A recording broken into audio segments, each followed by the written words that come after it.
नमस्कार दोस्तों, स्वागत है आप सभी का आपके अपने YouTube चैनल पर आरपीएससी एग्जाम विद सुनील। दोस्तों, हमारे वीडियो और पटवार मेंस की डेट आ चुकी है। इन दोनों ही एग्जाम के अंदर हमारे जो गणित का जो पार्ट है वो दोस्तों 20 से 25% रहने वाला है। दोस्तों, आप लोगों के सिलेक्शन में सबसे बड़ी बाधा, मेरा यह मानना है कि सबसे बड़ी बाधा आप लोगों के सिलेक्शन में सिर्फ गणित रही है।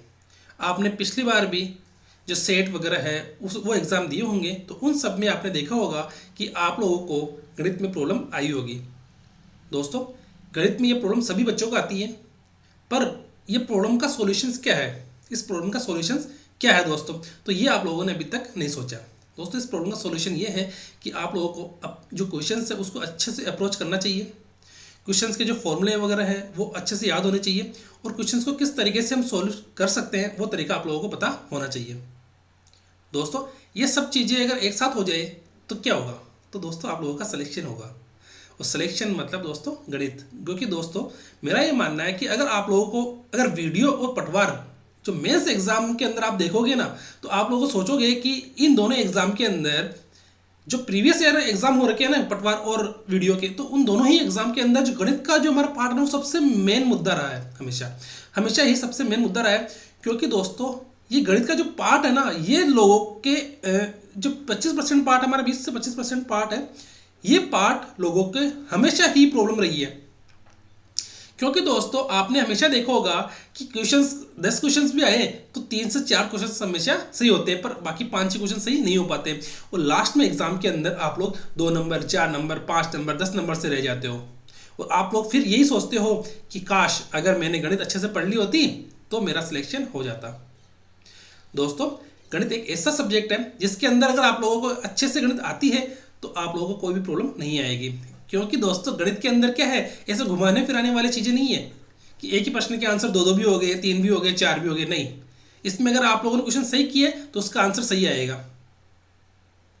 ठीक है दोस्तों, इसके अंदर अगर आप लोगों ने क्वेश्चन सही किया है तो इसका आंसर भी एकदम सही आएगा। इसमें ऐसा नहीं है कि 2 आंसर हो गए, 3 आंसर हो गए, नहीं। क्योंकि दोस्तों इस सब्जेक्ट के अंदर पूरे में से पूरे मार्क्स आ सकते हैं आप लोगों के। मैं क्या कह रहा हूँ कि आप लोगों ने अगर जीके कर ली, GK Rajasthan GK, India GK, तो उनमें आप लोगों के कभी पूरे मार्क्स नहीं आते। देखा होगा कि अगर आप लोगों ने एग्जाम दिया होगा कोई भी एग्जाम, तो किसी के पूरे मार्क्स नहीं आए जीके के अंदर, पर आपने सुना होगा कि किसी के गणित के अंदर पूरे में से पूरे मार्क्स आए। सुना कि नहीं सुना आपने? सुना ना दोस्तों, क्योंकि दोस्तों गणित एक ऐसा सब्जेक्ट है जिसके अंदर पूरे मार्क्स आ सकते हैं, और आपके भी आएंगे। मैं क्या कह रहा हूँ, अगर आप यहाँ से अच्छे से पढ़ोगे तो आपके पूरे में से पूरे मार्क्स आएंगे दोस्तों। तो आप लोग इस चैनल से जुड़े रहिए। तो चलिए शुरू करते हैं आज की क्लास, प्रॉफिट एंड लॉस। इस प्रॉफिट एंड लॉस में हमारी 6 क्लास कंप्लीट हो चुकी है और आज ही हमारी 7 क्लास है। ठीक है, देखो दोस्तों क्या दे रखा है कि 20%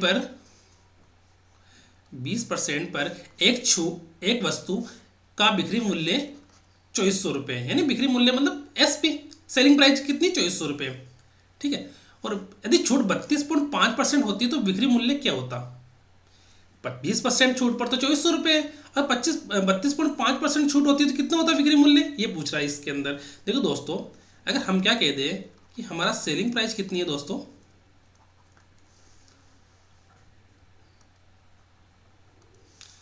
अगर हमारे सेलिंग प्राइस दोस्तों, अगर हमारे सेलिंग प्राइस अगर 2400 रुपये है ना, तो हमारी एमआरपी कितनी होगी? क्योंकि दोस्तों छूट हमेशा एमआरपी पे मिलती है। एमआरपी मतलब अंकित मूल्य। ठीक है, तब हमारी एमआरपी कितनी होगी,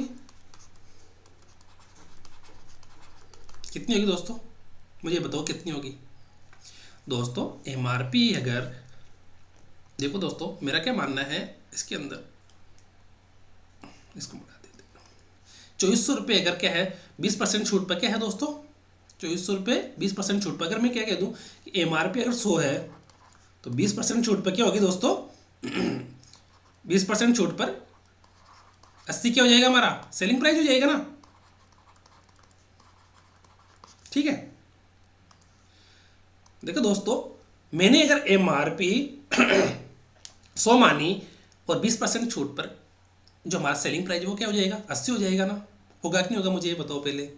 होगा, क्योंकि अगर मैं क्या कह दूँ, अगर मेरे 100 रुपये है मेरे पास, अंकित मूल्य क्या दे रखा है, 100 रुपये दे रखा है, और उस पर मुझे 20% की छूट देनी है। 20% की क्या देनी दोस्तों, मुझे छूट देनी है। और छूट किस पे देते हैं? अंकित मूल्य पर देते हैं छूट। और छूट अगर अंकित मूल्य पर देते हैं तो मैं अगर 100 MRP मानूँ और अगर 20% छूट दे दूँ तो एसपी हमारा कितना हो जाएगा? 80 हो जाएगा। और क्या कह रखा है कि इस एसपी की वैल्यू कितनी? 80। और 80 किसके बराबर दोस्तों? यहाँ पर है 2400 के बराबर। किसके बराबर दोस्तों? ये एसपी, देखो दोस्तों ये एसपी है ना, एसपी हमारा 2400 रुपये है सेलिंग प्राइस। पर अगर मैं अंकित मूल्य 100 मानूँ और 20% की छूट दूँ तो मेरा अंकित मूल्य जो विक्री मूल्य वो कितना होगा दोस्तों? 80 होगा ना। अगर 100 अंकित मूल्य है और 20% की छूट दी तो कितना होगा? 80 होगा ना। तो ये सेलिंग प्राइस मेरा जो यहाँ पर है वो कितना है? 80। तो अगर 80% की वैल्यू दोस्तों 2400 रुपये है तो हमारी 100% मतलब MRP की वैल्यू कितनी हो जाएगी दोस्तों? 2400 बटे हुए 80 गुणा 100। ठीक है, काट दो, 20 से काटेंगे तो 5 बार और ये 4 बार। और इसका बाद कितनी बार जाएगा दोस्तों इसके अंदर? 4 6 24 और 00। ठीक है, तो हमारा जो MRP है वो कितना है दोस्तों? 600 गुणा 5 बराबर 3000। ठीक है, तो यानी हमारी MRP कितनी आएगी दोस्तों यहाँ पर? 3000। ठीक है, समझ में आ गई? अब देखो दोस्तों ये वाली बात कब समझ में आएगी आपको कि छूट हमेशा अंकित मूल्य पर दी जाती है। अगर यहाँ पर अगर लाभ या हानि होती ना तो हम क्या बोलते हैं दोस्तों कि हम क्रय मूल्य निकालते। फिर समझ में आई मेरी बात? अगर यहाँ पर लाभ या हानि होती तो हम क्रय मूल्य निकालते, पर यहाँ पर देखो दोस्तों छूट दे रखी है और छूट हमेशा अंकित मूल्य पर दी जाती है। ठीक है, अब लास्ट में क्वेश्चन क्या पूछ रखा है कि छूट अगर 32.5% हो तो विक्री मूल्य ज्ञात कीजिए। क्या पूछ गया इसमें? अगर छूट 32.5% हो तो विक्री मूल्य ज्ञात कीजिए। अगर हमारे पास अंकित मूल्य तो दे रखा है, अब छूट तो कम करनी है इसकी। कितनी % छूट कम करनी है? 32.5% छूट करनी है दोस्तों। देखो दोस्तों अगर मैं कह दूं छूट निकालो मैं इसका, छूट कितनी नहीं है दोस्तों? 3000 की। कितनी निकालना मुझे? छूट कितनी निकालनी है? मैं कह रहा हूँ कि अगर 3000 रुपये है मेरे पास और मेरे को उस पर 32.5% की छूट देनी है। छूट का मतलब क्या होगा दोस्तों? कम ही होगा। 32%, 32 जो 3000 हमारा दे रखा है उससे कम ही तो होगा। अगर मैं छूट दूंगा तो हमारा विक्री मूल्य क्या होगा दोस्तों? विक्री मूल्य क्या होगा दोस्तों? इस छूट से कम। ठीक है, मतलब इस MRP से कम होगा। ठीक है, तो हम 32.5% निकाल लो उससे कि कितनी छूट देनी है हमको। ठीक है, 2 कैंसिल, बचा कितना? 30 गुणा 325। ये तो हमारी छूट है दोस्तों अभी, है ना।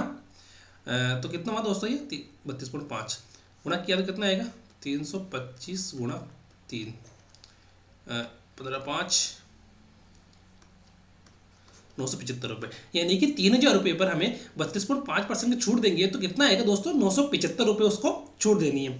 तो हमारा विक्रय मूल्य क्या होगा दोस्तों? तब हमारा सेलिंग प्राइस या विक्रय मूल्य कितना होगा दोस्तों? हमारे यहाँ पे 3000 में से क्या कर देंगे हम?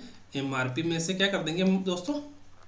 छूट को घटा देंगे तो हमारा क्या हो जाएगा दोस्तों? सेलिंग प्राइस आ जाएगा। ठीक है, 975 बराबर कितना हुआ दोस्तों? ये होगा 2025 रुपये। ठीक है, 5 10 9 में 7 गया तो 2 और फिर कितने बचे यहाँ पे? 10 10 में 7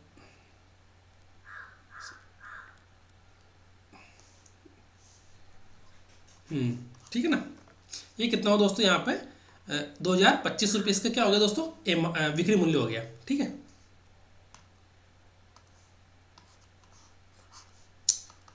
हमारा क्या हो गया दोस्तों? ये सेलिंग प्राइस। यहाँ तक समझ में आ गई दोस्तों बात? हमने पहले क्या निकाला दोस्तों? जो हमारा विक्री मूल्य अगर 2400 रुपये है, इस पर छूट अगर 20% की दे रखी है तो हमारा जो MRP होगा वो कितना होगा दोस्तों? 3000। ये हमारे यहाँ तक एक कंप्लीट हो गया। अगर MRP 3000 है और 32.5% की अगर वो छूट देगा तो हमारा जो छूट कितनी आ गई दोस्तों? यहाँ पर 975 रुपये। अब 975 हमारी क्या है? छूट है। MRP कितना दे रखा है दोस्तों? 3000 दे रखा है। तो हमारा सेलिंग प्राइस कितनी आएगी? इन दोनों को क्या कर दो दोस्तों? माइनस कर दो। हमारा जो सेलिंग प्राइस है वो क्या होती है दोस्तों? MRP में से अगर छूट घटा देते हैं तो हमारा सेलिंग प्राइस आ जाता है। ठीक है, एक व्यक्ति 20,000 रुपये की 2,000 रुपये की खरीदारी पर दी जाने वाली 30% छूट, क्या 2,000 रुपये खरीदारी करेगा और उस पर कितनी देगा? कोई व्यक्ति जैसे दुकान पे क्या देगा दोस्तों कि अगर आप लोग 2,000 रुपये की छूट खरीदारी करोगे तो यहाँ से आप लोगों को कितना % छूट मिलेगी? 30% छूट मिलेगी। एक दुकानदार दुकान पे बाहर एक बोर्ड लगा दिया कि अगर आप लोगों ने 2,000 रुपये का सामान खरीदा तो आप लोगों को मैं यहाँ पर 30% की छूट दूंगा। उसके बाद की दोनों छूट अथवा अथवा एक बार एकल छूट कितनी है दोस्तों? 30%। फिर बोल रहा है कि अगर उसके बाद की दोनों छूटों 25% तो 5% के बीच निर्णय नहीं कर पाया तो दोनों छूटों के बीच का अंतर कितना है दोस्तों? उसमें क्या कंफ्यूजन है? क्या दोस्तों इसके अंदर कंफ्यूजन है कि क्या बोल रहा है दोस्तों? वो यह कह रहा है कि एक बार दुकानदार क्या कहता है दोस्तों कि मैं है ना 2,000 रुपये का सामान लोगे तो मैं क्या करूंगा? 30% की छूट दूंगा। ठीक है। फिर कहता है कि अथवा आप 2,000 सामान लो, एक बार में छूट कितनी दूंगा? मैं 25% दूंगा, फिर मैं 5% की छूट दूंगा। समझ में आई मेरी बात? दो छूट दे रहा है, दो प्रकार की। एक तो 30% की छूट दे रहा है एक ही बार में, और फिर कह रहा है कि नहीं मैं दो छूट और दूंगा, दो भी छूट दे सकता हूँ ना, कि एक कल छूट कितनी? 30%, या अथवा है ना 25% ले लो या 5% ले लो, दोनों में से, दोनों एक साथ है ना, 25% और 5% की छूट दूंगा या मैं 30% की छूट दूंगा। दोनों में से व्यक्ति के पास चॉइस है कि वो कौन सी लेगा। यानी मैं तो या तो 30% की छूट दूंगा या फिर ये दोनों दूंगा, 25% और 5% की। अब वो व्यक्ति कंफ्यूज हो गया, यार मैं क्या करूं, मुझे तो समझ में ही नहीं आ रहा कि क्वेश्चन कैसे होगा। हाँ, कैसे होगा दोस्तों? क्योंकि दोस्तों वो छूट के अंदर अंतर नहीं कर पा रहा। वो देख रहा है कि यार 30% की छूट अलग हो रही है यहाँ पे, और अगर यहाँ पे 25% की छूट भी है और 5% की छूट भी है। एक ही बार छूट कितनी है? 30%। दो छूटें कितनी दे रखी? 25% और 5%। तो वो बोल रहा है कि यार मुझे दोनों छूटों में कितना अंतर होगा यार, क्या वो क्या समझ नहीं पा रहा कि दोनों छूटों के अंदर क्या करना है। तो देखो दोस्तों, मैं क्या कहता हूँ कि हमारे पास जो 2,000 रुपये के हैं, 2,000 रुपये मेरे पास क्या है? पैसे, खरीदारी करने के लिए है ना, खरीदारी करने के लिए क्या है? पैसे। ठीक है, रुपए, रुपए लिख लो आप इसको, है ना, पैसे नहीं रुपए। और छूट कितनी दोस्तों? छूट कितनी है दोस्तों यहाँ पर? 30%। ठीक है, एक बार के अंदर। और फिर क्या कह रहा है कि दूसरी बार में क्या कह रहा है दोस्तों? दूसरी बार में छूट कितनी है? 25% और 5%। दोस्तों अगर हमारे पास दो एकल छूट दे रखी हो तो हम उसको कंबाइन कर सकते हैं ना। कौन से फॉर्मूले से कर सकते हैं दोस्तों? हम कंबाइन कौन से फॉर्मूले से कर सकते हैं दोस्तों? इस फॉर्मूले से। किससे? a plus B plus A B बटे हुए 100। ठीक है। और दोस्तों छूट क्या होती है दोस्तों? छूट क्या होती है दोस्तों? नेगेटिव।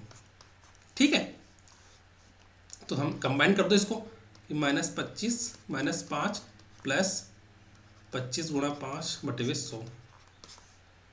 दोस्तों यहाँ पर इसको आपस से लिख देते हैं, प्लस -25 -5। ठीक है, -30 प्लस, देखो दोस्तों गुणा के अंदर क्या होता है दोस्तों? गुणा में माइनस क्या होता है? प्लस हो जाता है। ठीक है, माइनस को माइनस से गुणा करेंगे तो प्लस हो जाएगा। ठीक है, तो यहाँ पे हो गया 25 को 5 से गुणा किया तो 125 बटे हुए 100। ठीक है, तो क्या हुआ? -30 प्लस 1.25। दोनों का अंतर कितना है दोस्तों? 30 में से 25 गया तो 1.25 गया तो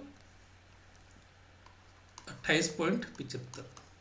ठीक है, 28.75 माइनस का, या माइनस का 28.75 को हम क्या बोल देंगे? माइनस का 28.75 को हम क्या बोल देंगे दोस्तों? 28.75 की क्या है दोस्तों? 75% की छूट है। देखो दोस्तों हमारे पास दो छूट आ गई। कितनी आ गई दोस्तों? हमारे पास दो छूट आ गई। एक छूट तो हमारे पास कितनी है? 30% की। दूसरी छूट हमारे पास कितनी है दोस्तों? 28.75% की। दोनों छूटों में अंतर कितना है दोस्तों? दोनों छूटों के बीच का अंतर निकालना है ना, तो अंतर कितना है? अंतर दोस्तों है कितना? 1.25 का। ठीक है ना, 1.25% का क्या है दोस्तों? दोनों छूटों में अंतर दे रखा है। और क्या कह रहा है दोस्तों? ये तो है परसेंटेज में। वो कह रहा है कि कितने रुपए में है और अंतर कितने रुपए में आएगा दोस्तों? 2,000 रुपये का 1.25%। ठीक है, ठीक है, हम यहाँ पे अंतर निकाल लेंगे। कितना अंतर दोस्तों? तो 2,000 रुपये का 1.25%। ठीक है, तो 2 जीरो से 2 जीरो कैंसिल हो गए यहाँ पे। और अब क्या निकालना? मुझे अंतर निकालना है। तो क्या आएगा दोस्तों? 20 को मैं किससे गुणा करूँगा? 1.25 को। ठीक है, 20 को मैं अगर 1.25 से गुणा करूँगा तो क्या आएगा मेरे पास? बताओ, 12.5 को 2 से गुणा किया तो 25 रुपये का। मतलब दोस्तों उस कहने का मतलब ये है कि अगर एक दुकानदार 2,000 रुपये की खरीदारी करता है, कितने की 2,000 रुपये की खरीदारी करता है और 30% की एक बार छूट ले लेता है, वो सोचता है ठीक ठीक है। फिर दुकानदार कहता है कि या तो 30% ले लो या फिर 25% और 5% दो छूटें लो। एक बार में छूट कितने की देगा दोस्तों, वो 30% की, और दूसरी बार में देगा वो कह रहा है कि अगर ये नहीं लो तो ये ले लो, 25% ले लो और 5% ले लो। तो वो कंफ्यूज हो गया यार कि मैं कौन सी लूँ, है ना। तो फिर क्या कह रहा है वो कि दोनों छूटों के बीच का अंतर ज्ञात कीजिए। अंतर अगर पता लग जाएगा तो उसको पता लग जाएगा कि मुझे कौन सी छूट लेनी है, ठीक है। तो दोस्तों बताओ मुझे कि उसको कौन सी छूट लेनी चाहिए। दोस्तों उसे 30% वाली छूट लेनी चाहिए। कितनी परसेंट वाली छूट लेनी चाहिए दोस्तों, उसे 30% वाली छूट लेनी चाहिए, ताकि उसकी खरीदारी में क्या हो दोस्तों, 1.25% का फायदा हो जाए, ठीक है, या 25 रुपये का फायदा हो जाए, ठीक है। एक दुकानदार अपने मूल्य को इस प्रकार से चिन्हित करता है। चिन्हित का मतलब दोस्तों क्या हो गया, एमआरपी। क्या हो गया दोस्तों, एमआरपी करता है कि 25% छूट देने पर वह 20% का लाभ प्राप्त करता है। यदि वस्तु का चिन्हित मूल्य 736 है तो वस्तु की लागत मूल्य ज्ञात कीजिए, ठीक है। वस्तु की क्या करना दोस्तों, लागत मूल्य ज्ञात करनी है। सिंपल सा क्वेश्चन है। अगर मैं कहूँ कि मेरे पास, अगर दोस्तों अगर मैं ये कहूँ कि अगर मैं एमआरपी कितना मानूँ दोस्तों, एमआरपी एमआरपी चिन्हित कर रखा है दोस्तों यहाँ पर, तो कितना है एमआरपी। अगर मैं कहूँ कि एमआरपी अगर मेरे पास 100 रुपये है, एमआरपी का मतलब दोस्तों अंकित मूल्य, ठीक है। तो अंकित मूल्य कितना यहाँ पर 100 है, और 25% की छूट देने के बाद कितना दोस्तों, सेलिंग प्राइस कितनी आ जाएगी दोस्तों, 25% की छूट देने के बाद, 25% की छूट पर 25% की छूट देने के बाद हमारा जो सेलिंग प्राइस है वो बिक्री मूल्य कितना आ गया दोस्तों, वो 75% आ गया, ठीक है। समझ में। एमआरपी कितनी दोस्तों, 100 रुपये। अगर 25% की मैं छूट दूंगा तो हमारे सेलिंग प्राइस कितना दोस्तों, 75 रुपये, ठीक है। अब वो बोल रहा है कि छूट देने पर भी 20% का लाभ होता है, और लाभ किस पे होता है, क्रम मूल्य पर होता है। तो मैं किससे क्रम मूल्य निकाल सकता हूँ, क्या निकाल सकते हैं सर, निकालो भाई निकालो। इसके अंदर तो क्या आ गया हमारे पास, कॉस्ट प्राइस। कॉस्ट प्राइस क्या, अगर मैं मान लूँ कि एक्स गुणा कितना है दोस्तों, 120%। मैं क्या कह रहा हूँ कि समझने वाली बात इतनी सी है कि छूट अंकित मूल्य पर दी जाएगी, ठीक है। इसको ऐसे समझो, इसको दोस्तों ऐसे समझो कि ये दोस्तों सिर्फ और सिर्फ ये एक स्पेशल कंसेप्ट है। अगर आपको समझ में आ गया तो प्रॉफिट लॉस समझ में आ गई कि छूट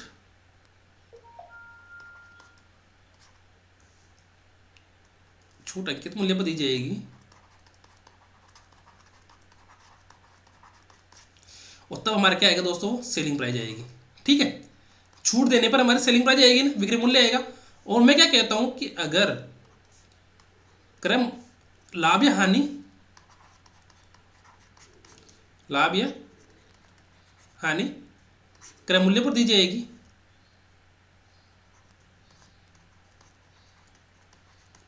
तब भी मेरा क्या आएगा दोस्तों, सेलिंग प्राइस आएगा, ठीक है।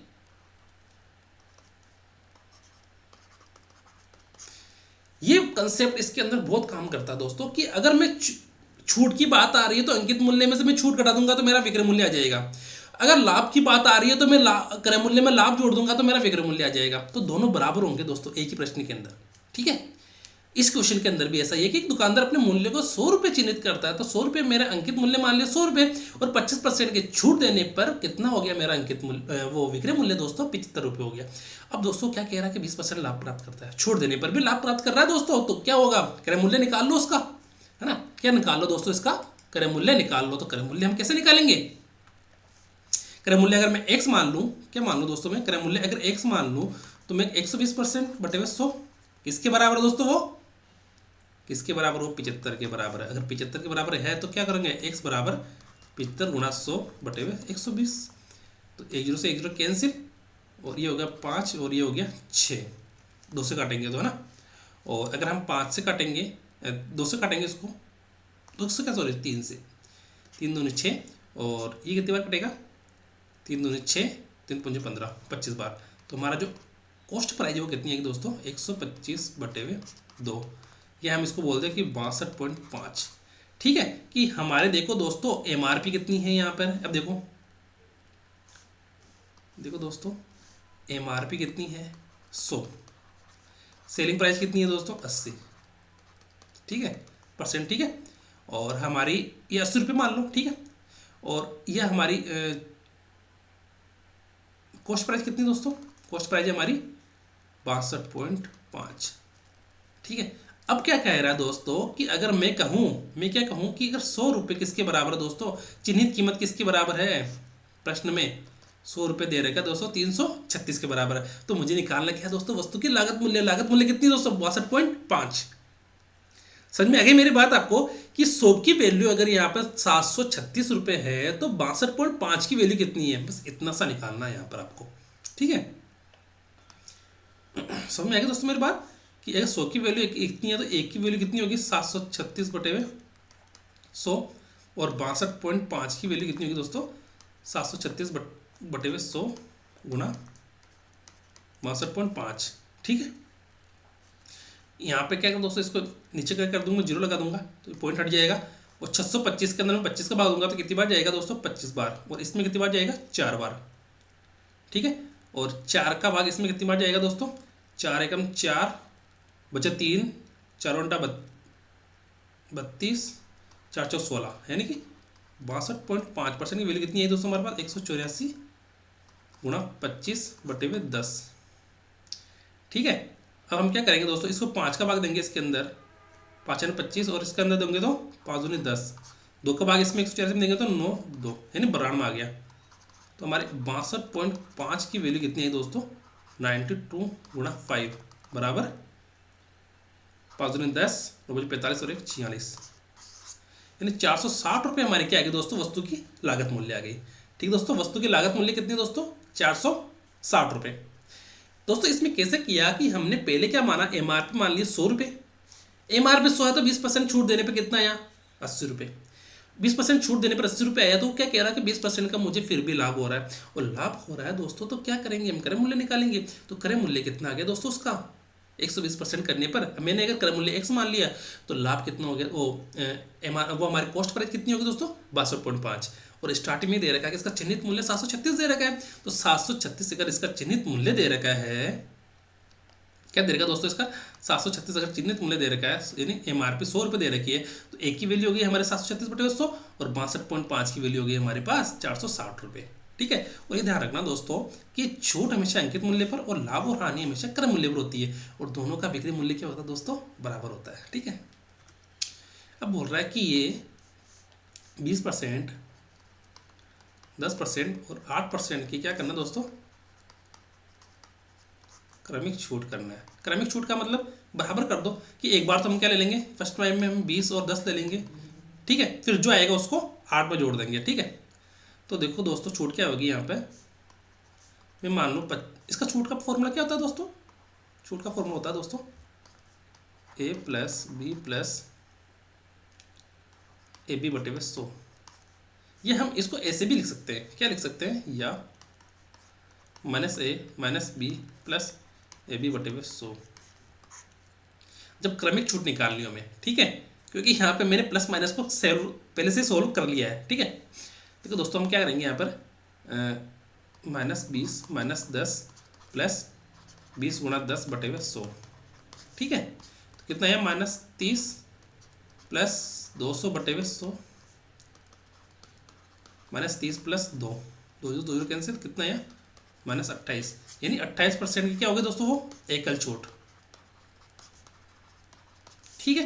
अब सेकंड टाइम में क्या करना है दोस्तों, हमें 28 प्लस क्या लेना है 8 लेना है। तो 28 प्लस 8 कैसे लेंगे, -28 -8 प्लस 28 गुणा 8 बटे में 100, 28 और 8 कितनी होती है दोस्तों 36 रुपये, कितना 36 हो गए। और इसको हम क्या करेंगे दोस्तों, 8 को अगर मैं 28 से उड़ा कराऊँ तो क्या आएगा, 8 × 64 बचा 6, 8 दूनी 16, 2 16 और 6 22 बटे में 100, ठीक है। सही है क्या, 64 का 4 आ गया, 6 बचा, 8 दूनी 16 और 6 22, ठीक है। तो इसको 2 जीरो से कैंसिल करेंगे तो हमारा क्या आएगा 2 पॉइंट, यहाँ पे आएगा 2.24, कितना बचा हमारे पास -36 प्लस 2.24, इसको क्या बोल देंगे हम -33.76, ठीक है। यहाँ क्या, हाँ ये रहा। तो हमारा जो आंसर है वो दोस्तों कितना है, 33.76। ठीक है, हमने 20%, 10% और 8% की क्रमिक छूट को एकल छूट के बराबर है। किस परसेंट किस के बराबर है वो दोस्तों, 33.76 के बराबर है, या 33.76% के बराबर एकल छूट है। हमने क्या किया इस प्रश्न के अंदर दोस्तों, 3 बार नहीं लेके हमने 2-2 का कर लिया। दोस्तों 2-2 का करना बहुत आसान होता है बजाय 3 बार के, क्योंकि 3 बार में कैलकुलेशन थोड़ी बढ़ जाती है, और हम 2-2 में करेंगे तो कैलकुलेशन ज़्यादा नहीं रहेगी। ठीक है, हमने 20 और 10 को एक बार ले लिया, तो हमारे पास जो एकल छूट निकल के वो आई 28, और फिर हमने 28 और 8 को लिया, तो हमारी एकल छूट कितनी निकल के आई दोस्तों, 33.76%। ठीक है, अब देखते हैं आगे। अगर 264 की लागत वाला मोबाइल कवर 264 की लागत वाला मोबाइल कवर 12% की छूट पर उपलब्ध है, तो ऐसे 4 मोबाइल कवरों का विक्रय मूल्य ज्ञात करना है। दोस्तों मैं क्या कह रहा हूँ दोस्तों, कि अगर यहाँ पर 264 रुपये है हमारे पास, कितना, और 12% की छूट पर भी उपलब्ध है, तो 264 का क्या करना है दोस्तों हमें। अगर एमआरपी दोस्तों, हमारे कॉस्ट प्राइस कितनी है दोस्तों,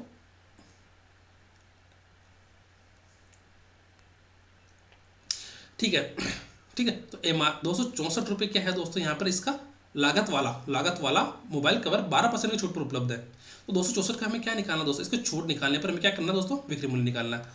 तो दोस्तों यहाँ पर जो लागत वाला मूल्य है नहीं है, यही एक क्या है दोस्तों, हमारे एमआरपी है। ठीक है, तो यहाँ पर एमआरपी कितनी आ जाएगी दोस्तों, जो छूट दे रखी है, तो ये क्या है दोस्तों, एमआरपी होगी ना। अगर यहाँ पर लाभ या हानि होती है दोस्तों, ये क्या होता है दोस्तों, हमारा कॉस्ट प्राइस होता है। पर यहाँ पर 264 की लागत वाला जो मोबाइल कवर है ना, वो एमआरपी कितनी है दोस्तों, यहाँ पर 264, 12% की छूट पर हमारा सेलिंग प्राइस कितना हो जाएगा दोस्तों, 264 गुणा 100 माइनस 88 बटे में 100। ठीक है, तो कितना है हमारे पास, 264 गुणा 80, सॉरी यहाँ पर आएगा 12। ठीक है, बटे में हम अगर इसको थोड़ा सा कैलकुलेशन इजी करने के लिए हम क्या कर देते हैं दोस्तों, इसका 12% निकाल लो और एमआरपी में से माइनस कर दो। ठीक है, तो इसका 12 हो जाएगा, 12 बटे में 100।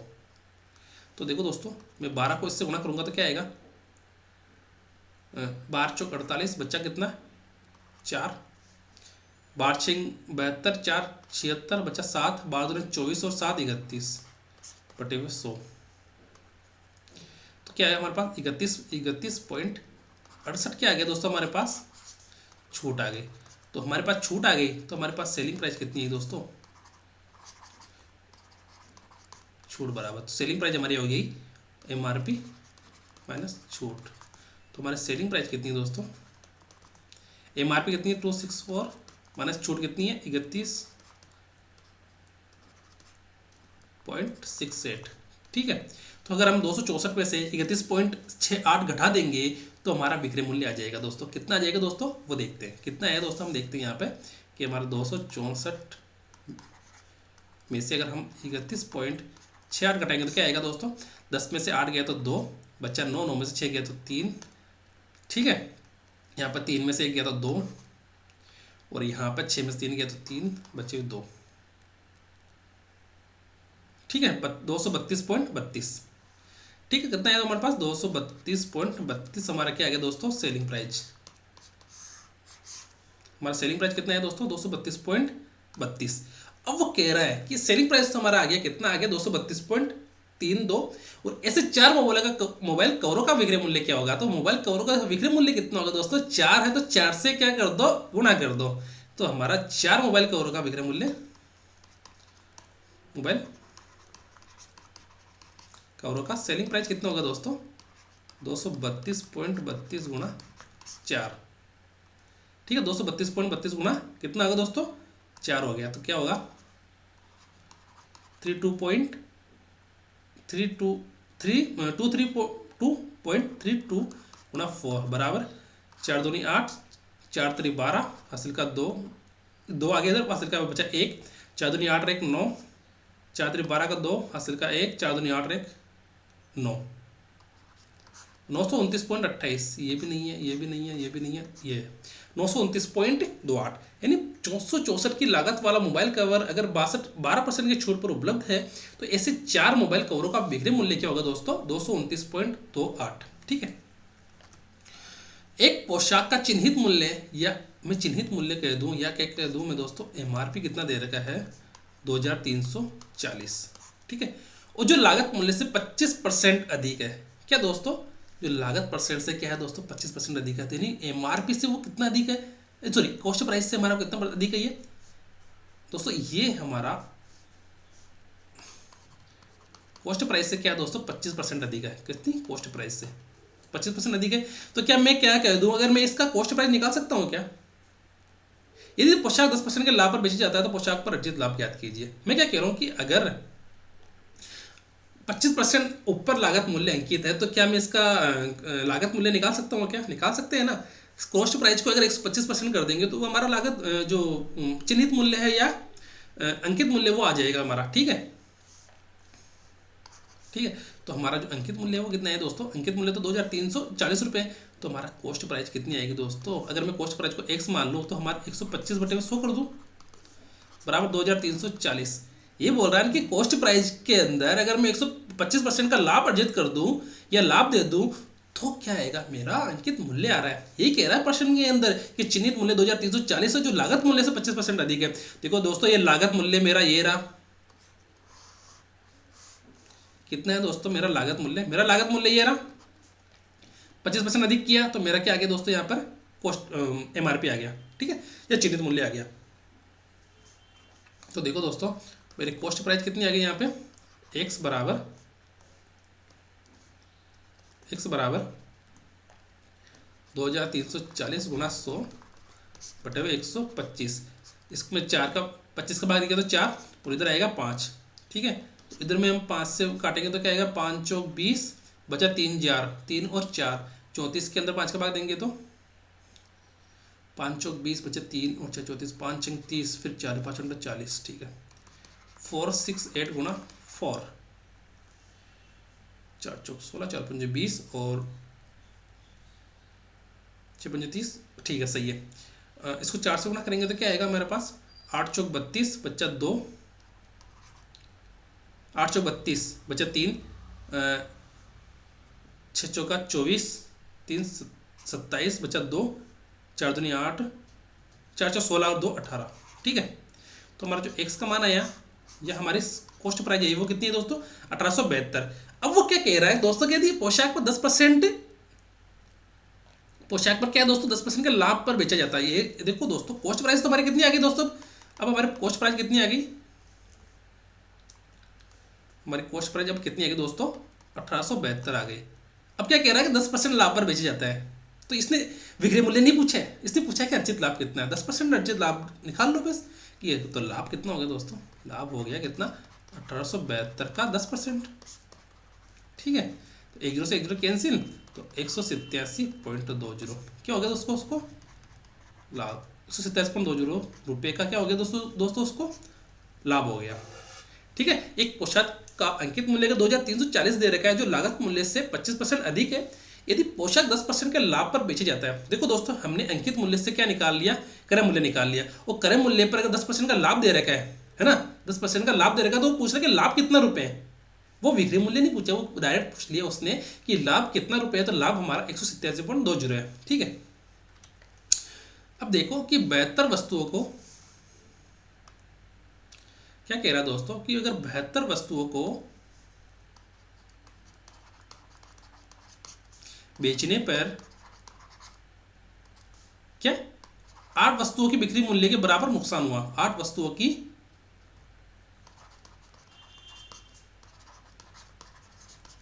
बिक्री मूल्य ना,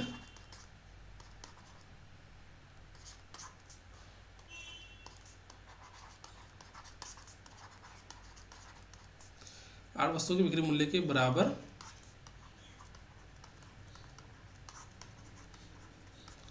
नुकसान हुआ, ठीक है। देखो दोस्तों 72 वस्तु तो उसने बेची और बेचने पर उसे 8 वस्तुओं के बिक्री मूल्य के बराबर नुकसान हो गया। तो टोटल कितनी वस्तु हुई दोस्तों,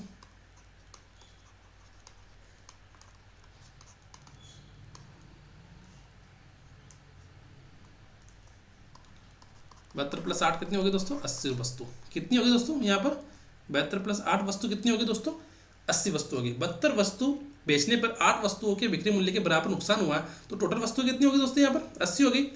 अब वो पूछ रहा है कि नुकसान प्रतिशत ज्ञात कीजिए। नुकसान कितने का, 8 का, और टोटल कितनी दोस्तों, 80। समझ में आ गई मेरी बात। ये तो इजी क्वेश्चन है दोस्तों कि टोटल हमारी वस्तु कितनी है दोस्तों, टोटल हो गई हमारे पास ये टोटल, नुकसान कितने का हुआ, 8 का। ठीक है, नुकसान अगर 8 का हुआ तो पूछ रहा है कि नुकसान का परसेंटेज ज्ञात कीजिए। तो नुकसान का परसेंटेज कितना होगा दोस्तों, नुकसान को हम बोल देंगे हानि परसेंटेज। ठीक है, हानि कितनी की हुई दोस्तों, 8 की। टोटल कितने हैं हमारे पास, 80, गुणा कर दो 100 से। ठीक है, तो ये कितने हो गए दोस्तों, सॉरी 8 का भाग इसमें कितनी बार गया, 10 बार, 10, 1 0 से 1 0 कैसे, तो हमारा 10% का क्या हो गया दोस्तों, नुकसान हो गया। ठीक है, कि 72 वस्तु को बेचने से 8 वस्तुओं के बिक्री मूल्य के बराबर नुकसान हुआ तो नुकसान प्रतिशत ज्ञात कीजिए। ठीक है दोस्तों, नुकसान प्रतिशत ज्ञात कीजिए। तो इसका फॉर्मूला क्या होता है दोस्तों, नुकसान बटे हुए टोटल आता है ना, इसका फॉर्मूला x बटे हुए x प्लस वाई प्लस 100। ठीक है, नुकसान या लाभ प्रतिशत। ठीक है, तो ये हो गया हमारा नुकसान का हो गया कितना, 8 बटे हुए 100, 80 गुणा 100। ठीक है, क्योंकि नुकसान हुआ ना हमारा दोस्तों, तो नुकसान के 72 तो वस्तु बेची और 8 वस्तु के बराबर नुकसान हो गया, तो क्या होगा दोस्तों, टोटल वस्तु कितनी होगी हमारे पास 80 और नुकसान कितना है 8 का, तो और टोटल कितनी है 80 गुणा 100, यानी नुकसान परसेंटेज हमारा आ गया। ठीक है, कहाँ पर है, ईयर। ठीक है, कितना परसेंट हुआ दोस्तों हमारे पास, 10% का नुकसान हुआ। एक वस्तु की चिन्हित कीमत या एमआरपी हमारी कितनी है दोस्तों, अंकित मूल्य कितना है दोस्तों, 600 रुपये। चिन्हित मूल्य पर 25% की छूट देने के बाद 30 रुपये का नुकसान हुआ। 25% की छूट देने पर, देखो दोस्तों 25% की छूट देंगे तो हमारे पास 25% की छूट पर 25% की दोस्तों छूट पर हमारा सेलिंग प्राइस कितना होगा दोस्तों, 600 गुणा 100 माइनस 25 बटे हुए 100। ठीक है, 600 गुणा 75 बटे हुए 100, 2 0 2 0 कैंसिल, 75 को 600 गुणा करेंगे तो क्या आएगा हमारे पास 450। तो हमारा जो सेलिंग प्राइस है दोस्तों कितना है दोस्तों, 450 रुपये। ठीक है, अब क्या बोल रहा है कि नुकसान हुआ कितने का, नुकसान हुआ दोस्तों उसको नुकसान हुआ कितने का, 30 रुपये का।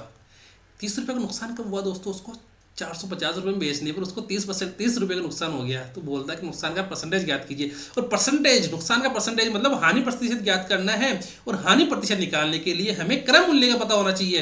अगर हमारे सेलिंग प्राइस दे रखी है 450 रुपये और नुकसान दे रखा है हमें 30 रुपये, तो क्या हम कॉस्ट प्राइस निकाल सकते हैं, क्या निकाल सकते हैं। कैसे निकालेंगे हम, जो हमारी कॉस्ट प्राइस होगी वो किसके बराबर होगी, सेलिंग प्राइस प्लस नुकसान के।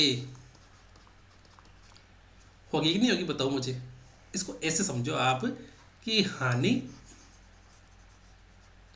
जो हमारी हानि होती है दोस्तों, वो हानि क्या होती है दोस्तों, क्रय मूल्य माइनस विक्रय मूल्य।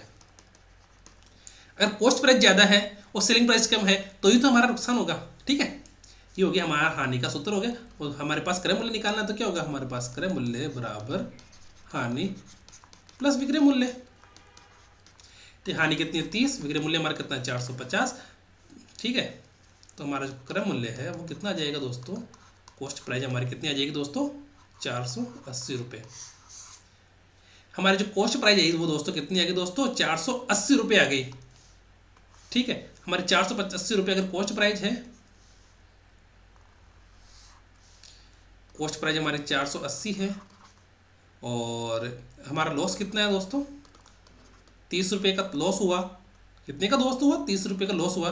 तो क्या कह रहा है वो, लॉस परसेंटेज ज्ञात कीजिए। लॉस परसेंटेज क्या होता है, लॉस बटे हुए क्रय मूल्य गुणा 100, यही होता है ना हमारा। लॉस कितना है 30 का, क्रय मूल्य हमारा कितना है 480 गुणा 100। तो 1 0 से 1 0 कैंसिल, 3 का भाग 48 में कितनी बार जाएगा, 16 बार। तो हमारा लॉस परसेंटेज कितना हो दोस्तों,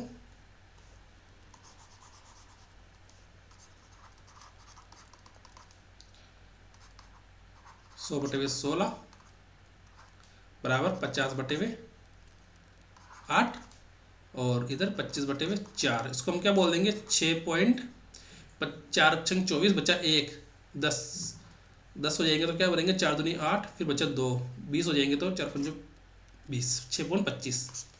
ठीक है, तो हमारा दोस्तों नुकसान कितना हुआ दोस्तों, हमारा दोस्तों नुकसान कितना हुआ दोस्तों, 6.25 का हमारा नुकसान हो गया। ठीक है, हम देखते हैं आगे। यदि किसी वस्तु के अंकित मूल्य पर 10% की छूट देने के बाद उससे 360 रुपये में बेची जाता है, तो यदि छूट नहीं दी जाए तो 25% का लाभ होता है। तो वस्तु का विक्रय मूल्य ज्ञात कीजिए। दोस्तों क्या दे रखा है इसके अंदर, क्या दे रखा है कि अगर किसी वस्तु के अंकित मूल्य पर 10% की छूट देने के बाद इसे 360 रुपये में बेची जाता है, तो हमारा विक्रय मूल्य कितना दे रखा है दोस्तों, 360 रुपये दे रखा है। तो हम क्या कहते हैं दोस्तों, अगर मैं कह दूं कि मेरी MRP कितनी है दोस्तों, यहाँ पर 100 है, और तो छूट देने पर 10% की छूट देने पर MRP कितनी हो जाएगी दोस्तों, वो 90 रुपये हो जाएगी। कितनी हो जाएगी दोस्तों, वो 90 रुपये हो जाएगी 10% की छूट पर। वो क्या बोल रहा है कि 360 रुपये है, कितना छूट देने के बाद दोस्तों 360 रुपये में बेचा जाता है। तो 90 की वैल्यू कितनी होगी हमारे दोस्तों, 360 हो गई। तो दोस्तों MRP कितना होगा, अगर 90 की वैल्यू अगर 360 है तो 100 की वैल्यू कितनी होगी दोस्तों हमारी, 360 बटे में 90 गुणा 100, तो कितनी होगी दोस्तों, 1 0 से 1 0 कैंसिल, 9 चौका 36 बराबर 40, 4 × 10 बराबर 400। तो हमारे दोस्तों MRP कितनी आ गई दोस्तों, 400। हमारे दोस्तों सेलिंग प्राइस अगर हम स्टार्टिंग में क्या मानते हैं कि MRP अगर 100 है तो सेलिंग प्राइस कितनी हो जाएगी दोस्तों, 90 हो जाएगी। कब, जब 10% की हम छूट देंगे। और यह बोल रहा है कि हमारा सेलिंग प्राइस 90 नहीं है, वो है 360 रुपये। अगर 90 नहीं है, 90 360 के बराबर है, तो 100 किसके बराबर हो जाएंगे, 400 के बराबर हो जाएंगे। यानी हमारी दोस्तों MRP भी आ गई कितनी, 400, और हमारी सेलिंग प्राइस कितनी आ गई, 360 रुपये। अब क्या बोल रहा है कि यदि छूट नहीं दी जाती तो 25% का लाभ होता। ठीक है, छूट नहीं दी जाती तो 25% का लाभ होता है। यानी क्या कह रहा है कि वो अंकित मूल्य पर ही बेचो उस वस्तु को। किस पे बेचो दोस्तों, अंकित मूल्य पर इस वस्तु को बेच दो। वो दुकानदार क्या कह रहा है, नहीं हम छूट नहीं देंगे, हम छूट नहीं देंगे। तो छूट नहीं दी तो किस पे बेचेगा, वो अंकित मूल्य पर तो बेचेगा। देखो दोस्तों, छूट अगर नहीं देता है तो अंकित मूल्य विक्रय मूल्य के बराबर ही हो जाएगा। ठीक है, अगर छूट नहीं दी जाती है, छूट नहीं दी जाती है तब अंकित मूल्य किसके बराबर हो जाएगा, विक्रय मूल्य के बराबर। यानी हमारा अब MRP है 400 रुपये, वो अब अंकित मूल्य है 400 रुपये, वो अब किसके बराबर हो जाएगा, हमारा सेलिंग प्राइस के बराबर हो जाएगा। कब, जब उसको 10% की छूट नहीं देंगे। वो 10% की छूट नहीं दे रहे तो हमारा 360 का मतलब कुछ नहीं हुआ, क्योंकि 360 तो तब आया जब हमें 10% की छूट दी गई। ठीक है, अब हम देखते हैं कि छूट नहीं दी जाती तब अंकित मूल्य बराबर विक्रय मूल्य होता है ना। अंकित मूल्य बराबर क्या होता है दोस्तों, विक्रय मूल्य होता है। अब क्या करना है हमको दोस्तों, अब देखो अगर क्या बोल रहा है कि क्रय मूल्य कितना होगा, है ना।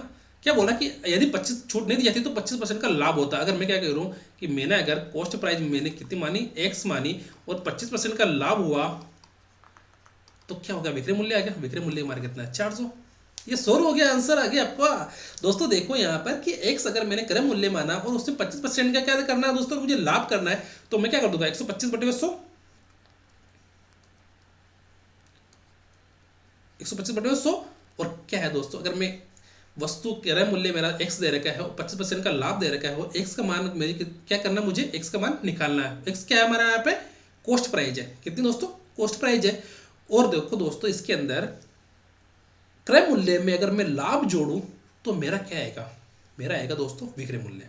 क्या, क्रय मूल्य में अगर मैं लाभ जोड़ूं तो मेरा क्या आएगा दोस्तों, विक्रय मूल्य आएगा। और विक्रय मूल्य मेरा कितना दे रखा है दोस्तों, यहाँ पर 400 दे रखा है, क्योंकि दोस्तों 400 ही अंकित मूल्य भी है और विक्रय मूल्य भी है तब जब वस्तु के अंदर छूट नहीं दी जाती है।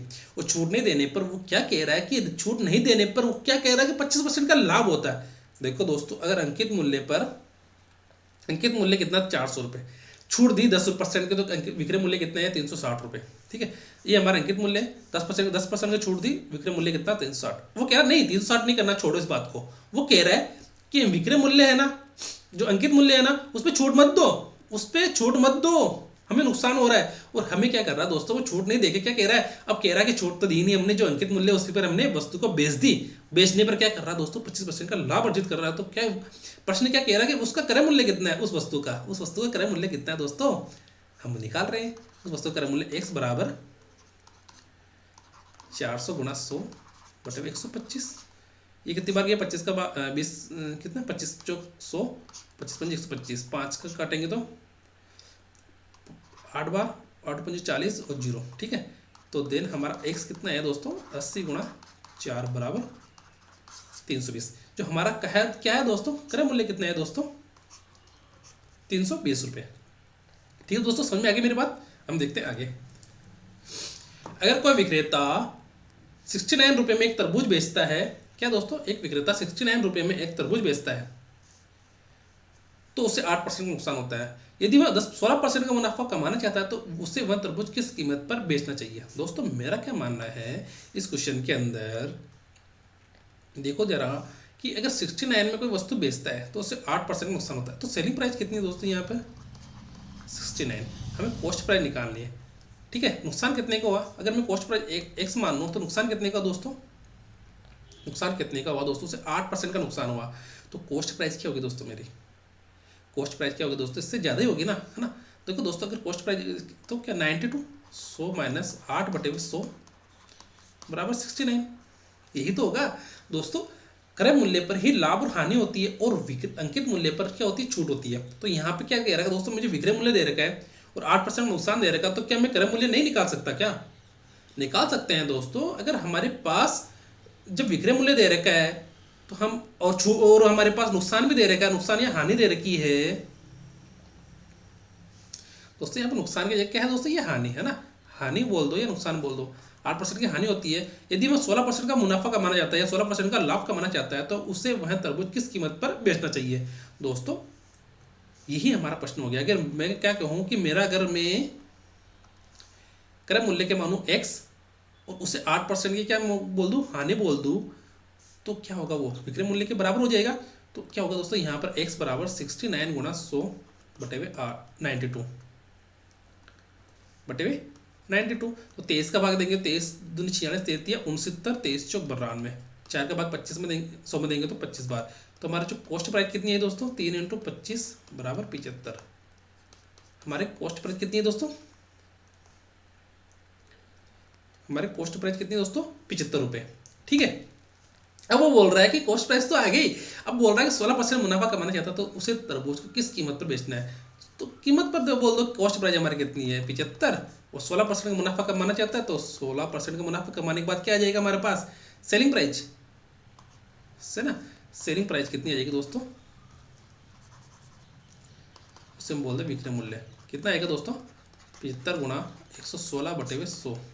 25 से काटेंगे तो 25 × 75, 25 चौक 100, 4 का भाग इसमें देंगे तो 4 दूनी 8,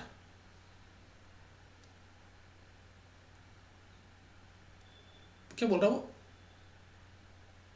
हाँ सही है, 4 दूनी 8 और फिर बचा 3, 4 नाम 36। हाँ सही है। ठीक है, तो हमारा जो सेलिंग प्राइस है वो कितना है दोस्तों? 3 × 29, तो हमारा 9 × 27, 3 दूनी 6 2 8, तो हमारा 87 क्या है दोस्तों? हमारा सेलिंग प्राइस। ठीक है, अगर कोई विक्रेता 69 रुपये में एक तरबूज खरीदता है, सॉरी बेचता है, तो उसे 8% का नुकसान होता है। सेलिंग प्राइस हमारी कितनी दे रखी? 69 और 8% का नुकसान हो रहा है। तो 8% का नुकसान हो रहा है तो हम क्या करेंगे दोस्तों? इससे क्रय मूल्य निकाल सकते हैं क्या? मुझे तो ये बताओ, क्रय मूल्य निकाल सकते हैं क्या हम इससे? क्रय मूल्य निकाल लिया। 69 क्या हो रहा है दोस्तों? 69% का क्या हो रहा है दोस्तों?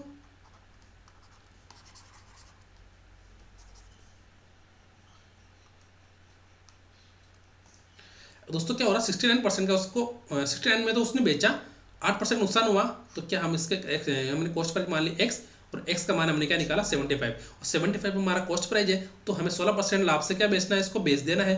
और बेचने पर हमारा विक्रय मूल्य कितना है दोस्तों? 87। तो हमारा जो आंसर है वो कितना है दोस्तों?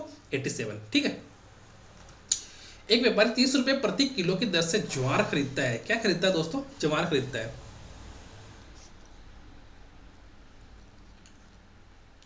तो कॉस्ट प्राइस कितनी है दोस्तों? 30 रुपये। और उस अनाज को 20%, उस अनाज का 20% क्या हो जाता है दोस्तों? व्यर्थ हो जाता है। मैं क्या कह रहा हूँ दोस्तों? उस अनाज का क्या हो जाता है? 20% व्यर्थ हो जाता है। वह शेष, ठीक है दोस्तों, शेष अनाज को इस तरह से बेचने की योजना बनाता है ताकि वह 40% का लाभ अर्जित कर सके, तो उसे किस कीमत पर अनाज को बेचना चाहिए? तो उसे किस कीमत पर अनाज को प्रति किलो बेचना चाहिए? देखो दोस्तों, मैं क्या कह रहा हूँ, मैंने माना मेरे पास कितनी 10 किलो अनाज है, 10 किलो ज्वार है, ठीक है। और कॉस्ट प्राइस कितनी दोस्तों? कॉस्ट प्राइस दे रखी 30 रुपये प्रति केजी। तो दोस्तों बताओ मुझे सेलिंग प्राइस कितनी हो जाएगी मेरी? 30 किलो को 10 किलो को 30 रुपये किलो के हिसाब से बेचेंगे तो हमारे कितना है दोस्तों? 300 रुपये। मैंने पहले ही मान लिया कि मेरे पास तो 10 किलो अनाज है। कितना है दोस्तों? मेरे पास 10 किलो अनाज है, और मेरे पास 10 किलो अनाज है तो मैं 30 रुपये किलो के हिसाब से उस अनाज को क्या करता हूँ दोस्तों? बेच देता हूँ। तो मेरे पास कितना सेलिंग प्राइस आया? मेरे पास 300 रुपये सेलिंग प्राइस आया, ठीक है। आ गया। अब दोस्तों क्या कह रहा है कि शेष अनाज, उस अनाज का 20% व्यर्थ हो जाता है। तो अनाज अब अनाज कितना होगा? 20% अनाज या ज्वार व्यर्थ हो गई। तो कितनी बची? अब शेष कितनी बची दोस्तों? 8 केजी।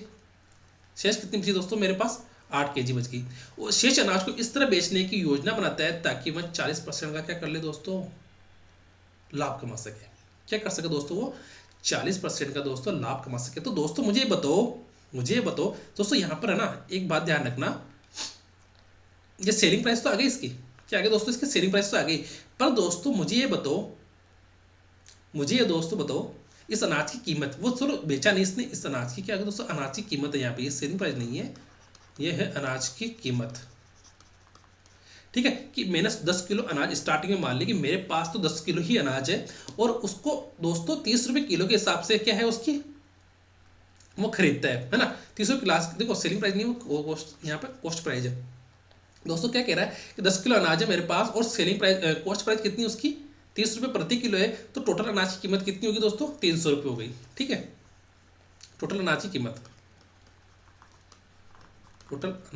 कीमत हो गई है ना, ये मैंने लिख दिया पहले से ही। टोटल अनाज की कीमत कितनी? 300 रुपये है। अब वो बोल रहा है कि उस अनाज का 20% तो खराब हो गया, तो 20% खराब होने पर शेष अनाज कितना बचा? 8 किलो। अनाज की कीमत कितनी है? 300 रुपये। वो बोल रहा है कि शेष अनाज कितना? 8 किलो हमने खरीदा कितने में? 300 में। तक शेष अनाज को इस तरह बेचने की योजना बनाता है वो, ताकि वह उस पर 40% का लाभ अर्जित कर सके। तो 40% का लाभ अर्जित करने के लिए मुझे कितना रुपये होना चाहिए मेरे पास? इस 10 किलो अनाज की कीमत कितनी होनी चाहिए दोस्तों? मुझे बताओ दोस्तों, इस अनाज की कीमत कितनी होनी चाहिए? 300 का 40%, 140% करेंगे। 40% लाभ कमाया ना इसने। लाभ कमाने पर सेलिंग प्राइस कितनी हो जाएगी दोस्तों इसकी? 300 गुणा 140/100, 2 कैंसिल हो गया, 14×42, तो 420 रुपये इसका हमारा क्या होगा दोस्तों? Selling price. हमारी जो सेलिंग प्राइस है दोस्तों वो कितनी है दोस्तों? 420 रुपये। दोस्तों हमने स्टार्टिंग में मान लिया कि मेरे पास तो 10 किलो ही अनाज है, और इसका कॉस्ट प्राइस 30 रुपये किलो के हिसाब से, तो इस अनाज की कीमत कितनी आएगी? 300 रुपये। अब वो बोल रहा है कि 40% का लाभ कमाना चाहता है, तो 40% का लाभ कमाना चाहता है तो उसकी सेलिंग प्राइस कितनी होगी दोस्तों? 420 रुपये होगी। 420 रुपये कर दी। अब बताओ मुझे, वो कह रहा है कि इस अनाज की कीमत तो पता नहीं करनी है, उस अनाज की प्रति किलो कीमत पता करो। प्रति किलो कीमत कितनी होगी? देखो दोस्तों 10 किलो होगी क्या? नहीं, 2 किलो तो पहले से ही खराब हो चुकी है। तो शेष अनाज की कीमत कितनी होगी दोस्तों? तो दोस्तों इस अनाज की कीमत कितनी होगी दोस्तों? तो उसे किस कीमत पर अनाज को बेचना पड़ेगा, है ना, 40% लाभ के लिए। दोस्तों मैं क्या कह रहा हूँ, 2 किलो खराब हो गया, 2 किलो खराब होने में बचा कितना? 8 किलो। दोस्तों हमारे पास रुपये कितनी है दोस्तों? इस 8 किलो की वैल्यू कितनी है दोस्तों? इस 8 किलो अनाज की वैल्यू कितनी होगी दोस्तों? 420 रुपये है। तो इस अनाज की कीमत कितनी है? इस अनाज की कीमत तो 10 किलो है, पर 2 किलो खराब हो गया, तो अब बचा कितना? 8 किलो। तो इस अनाज की कीमत 8 किलो के बराबर है, ठीक है। तो 8 किलो 1 किलो के बराबर कितना हो गया दोस्तों? 420/8 काटेंगे तो कितना आएगा? 8 पर 8 पंजो 40, बचा 2, 8 दूनी 16, 4 8 पंजो 40, तो 52.5। हमारा आंसर कितना हो गया दोस्तों? 52.5 रुपये। यानी कि स्टार्टिंग में उसने खरीदा कितने में दोस्तों? 30 रुपये प्रति किलो के हिसाब से खरीदा, और बेचा कितने में दोस्तों? उसने 52.5 रुपये के हिसाब से बेचा, ठीक है। दोस्तों अगर उसने 2 किलो और एक्स्ट्रा होते ना तो उसकी कीमत क्या हो जाती दोस्तों, कम हो जाती। पर दोस्तों हमारे पास क्या है दोस्तों, 2 किलो तो खराब हो गए, और खराब होने के बाद हमारे पास जो शेष अनाज बचा वो कितना है दोस्तों, 8 किलो है। तो 8 किलो की वैल्यू कितनी होगी, 420 रुपये। तो 1 किलो की होगी हमारे पास 52.5 रुपये। ठीक है, अब देखते हैं एक खनिक, क्या दोस्तों, एक खनिक या खदान खोदने वाला किसी व्यापारी को 40% के लाभ पर एक हीरा बेचता है, और उसी व्यापारी इसे 25% के लाभ पर ग्राहक को बेचता है। क्या है दोस्तों, इसमें एक खनिक है और क्या है दोस्तों, एक व्यापारी है, और एक क्या है दोस्तों, एक इसके अंदर ग्राहक है। खनिक 100 रुपये था खनिक के पास, इसने 40% लाभ पर किसको बेचा, व्यापारी को। तो व्यापारी को बेचा तो क्या हो गया, 40% लाभ पर क्या होगा दोस्तों, इसके अंदर एक खनिक ने 40% के लाभ पर व्यापारी को बेच दिया, तो कितना हुआ दोस्तों, 140 हो गया। और व्यापारी इससे 25% लाभ पर ग्राहक को बेचता है, तो 140 का फिर क्या कर दो, 25% लाभ। 100 हो तो मेरे को दिक्कत नहीं आती, पर 140 का मैं क्या करना दोस्तों, 25% लाभ करना है ना। तो 140 गुना 125/100, ये तो 5 हो गया, ये हो गया 4। तो इसमें 4 का बाकी आ रहा है, 4 एकम 4, 4 दूनी 8, 4 3 12, 4 5 20, ये हो गया 175, 5 25, 5 से 15, 16 17। ठीक है, तो देखो दोस्तों हमारे पास खनिक किसी व्यापारी को 40% लाभ पर हीरा बेचता है, तो खनिक ने 40% लाभ पर हीरा व्यापारी को बेच दिया, और व्यापारी इससे 25% लाभ पर ग्राहक को बेचता है, तो व्यापारी 25% लाभ पर ग्राहक को बेच दिया। ठीक है, यदि ग्राहक ने इस हीरे के को खरीदने में 56 लाख रुपए का भुगतान किया, तो दोस्तों ग्राहक ने कितने का भुगतान किया, इस 175 की वैल्यू किसके बराबर होगी, अब 56 लाख के बराबर होगी, है ना।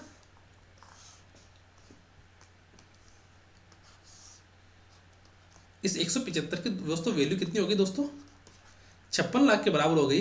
तो खनिक को यह हीरा कितने रुपए में मिला, कितने में मिला दोस्तों, 100 रुपये में मिला।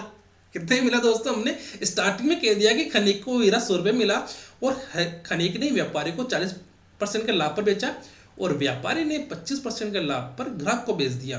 ठीक है, ग्राहक को बेच दिया, तो बोल रहा कि ग्राहक ने तो उस व्यापारी को 40 लाख रुपए दिए, सॉरी 56 लाख रुपए दिए, इस ग्राहक ने इस व्यापारी को 56 लाख रुपए दिए। तो बोल रहा कि खनिक के लिए उस वस्तु का या हीरे का मूल्य कितना है, कितना है दोस्तों, 100 रुपये। तो हम 175 की वैल्यू का 56 है, तो एक की वैल्यू कितनी हो जाएगी दोस्तों, 56/175, और 100 की वैल्यू कितनी हो जाएगी दोस्तों, 56/175 गुणा 100। तो इसको काटेंगे हम 25 से, तो 25 चौक 100, 25 से कम 25, इसे घटेगा 7 बार, 7 8 56।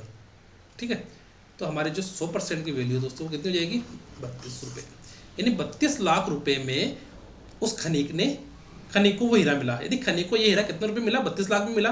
32 लाख में मिला तो उसने व्यापारी को 40% लाभ पर बेच दिया, और व्यापारी ने ग्राहक को 25% लाभ पर बेच दिया। तो पूछ रहा है कि ग्राहक ने तो 56 लाख रुपए दिए किसको, व्यापारी को, और खनिक को कितना रुपए मिला, खनिक को कितने रुपए मिला दोस्तों, वो 32 रुपए मिला। ठीक है, अब देखो दोस्तों, यदि कोई स्टॉल 200 रुपये में पिज्जा बेचता है, कितने में बेचता है दोस्तों, 200 रुपये में पिज्जा बेचता है, तो उसे 20% का नुकसान होता है दोस्तों। सेलिंग प्राइस हमारी कितने दे रखी है, 200, और हानि कितनी दे रखी है दोस्तों, यहाँ पे नुकसान या हानि 20% दे रखी है। तो क्या हम इससे कॉस्ट प्राइस निकाल सकते हैं, क्या निकाल सकते हैं दोस्तों। हमारे कॉस्ट प्राइस अगर मैं एक्स मानूँ, कितना मानूँ दोस्तों मैं, कॉस्ट प्राइस अगर मैं कितना मानूँ दोस्तों, एक्स मानूँ, और कितना नुकसान हुआ, 20% का नुकसान है, तो 100 माइनस 20/100 कितने के बराबर है दोस्तों, 200 बराबर। दोस्तों सेलिंग प्राइस के अंदर अगर मैं हानि कर दूं तो हमारे क्या आएगा दोस्तों, कॉस्ट प्राइस आएगा। ठीक है, तो हमारी कॉस्ट प्राइस कितनी आएगी दोस्तों, x बराबर 200 गुणा 100/80। तो ये हो गया कितनी बार, 5, और ये कटा 4 बार, 4 से कितनी बार कटेगा दोस्तों, 200, 4 से कटेगा 4 × 5 = 50 बार। तो हमारी कॉस्ट प्राइस कितनी आएगी दोस्तों, 50 गुणा 5 बराबर 250। तो हमारा कॉस्ट प्राइस कितनी है दोस्तों, 250 रुपये। ठीक है, हमारी कॉस्ट प्राइस कितनी आएगी दोस्तों, 250 रुपये। अगर वह 10% लाभ अर्जित करना चाहता है तो उसे किस मूल्य पर बेचना चाहिए। अब दोस्तों हमारे पास कॉस्ट प्राइस आ गई, तो हम इसे 10% लाभ पर बेच नहीं सकते क्या, बेच सकते हैं दोस्तों। हमारी कॉस्ट प्राइस कितनी है दोस्तों, हमारे पास कॉस्ट प्राइस है कितनी, 250 रुपये हमारे पास इसकी कॉस्ट प्राइस आ गई। तो दोस्तों इसकी सेलिंग प्राइस कितनी होगी दोस्तों, 250 के अंदर क्या करना है दोस्तों, 10% का लाभ अर्जित करना है। तो 110 बटे 100 हो गया, तो 1 0 से 1 0 कैंसिल हो गया दोस्तों, ठीक है। वो 1 0 से 1 0 इधर भी कैंसिल हो गया। तो 25 को 25 25 बचा 2, 25 और 2 27। तो हमारा सेलिंग प्राइस कितना है दोस्तों, 275 रुपये। ठीक है, हो गया दोस्तों कि हमने हमारा सेलिंग प्राइस कितना स्टार्टिंग में 200 रुपये दे रखा है और हानि दे रखी है हमने 20%। तो कॉस्ट प्राइस हमें निकालना है। तो कॉस्ट प्राइस हमारी कितनी आएगी दोस्तों, 250 रुपये। ठीक है, अगर 250 रुपये हमारी कॉस्ट प्राइस है, हमारे 250 रुपये अगर कॉस्ट प्राइस है, तो अगर कॉस्ट प्राइस में हम क्या कर देंगे दोस्तों, 10% एक्स्ट्रा कर देंगे। 10% मतलब कॉस्ट प्राइस के अंदर 10% का लाभ अर्जित करना है। तो 110 बटे 100 कर दिया, तो हमारी जो सेलिंग प्राइस है वो कितनी है दोस्तों, 250 रुपये, 275 रुपये। तो 275 रुपये को हम हमारा क्या आ गया दोस्तों, आंसर हो गया। तो ऐसे क्वेश्चन हमारे हमने कर लिए। इसके अंदर बहुत सारे क्वेश्चन हमने बहुत सारे टाइप के क्वेश्चन किए। 1-2 वीडियो और लाएंगे हम परसेंटेज की। ठीक है, thanks for watching this video. Please like, comment and share दोस्तों। Please like, comment and share और subscribe to my YouTube channel दोस्तों हम क्या कर रहे हैं दोस्तों, इस चैनल के माध्यम से हम वीडियो, पटवार, रेट और हमारे जो चतुर्श्रेणी कर्मचारी है उन सभी वैकेंसी के अंदर जो गणित का पोर्शन है उन सभी पोर्शन को हम एक साथ ले रहे हैं, ताकि आप लोगों को अलग अलग कहीं से भी पढ़ने की जरूरत नहीं पड़े। दोस्तों मेरा ये मानना है कि अगर आप लोगों ने गणित को अच्छे से पढ़ लिया तो आपको किसी भी प्रकार की कोई भी प्रॉब्लम नहीं आने वाली है, क्योंकि हर वैकेंसी के अंदर दोस्तों गणित का जो वेटेज दे रखा है वो 20 से 25% वेटेज दे रखा है। इसी क्रम में हमने हमारे परसेंटेज कंप्लीट कर लिया, त्रिकोणमिति भी करीब करीब कंप्लीट कर चुके हैं और हमारा प्रॉफिट लॉस भी कंप्लीट हो चुका है। दोस्तों अगर वीडियो अच्छा लगा हो तो लाइक कीजिए, शेयर कीजिए और मेरे चैनल को सब्सक्राइब कीजिए। थैंक यू दोस्तों, थैंक यू।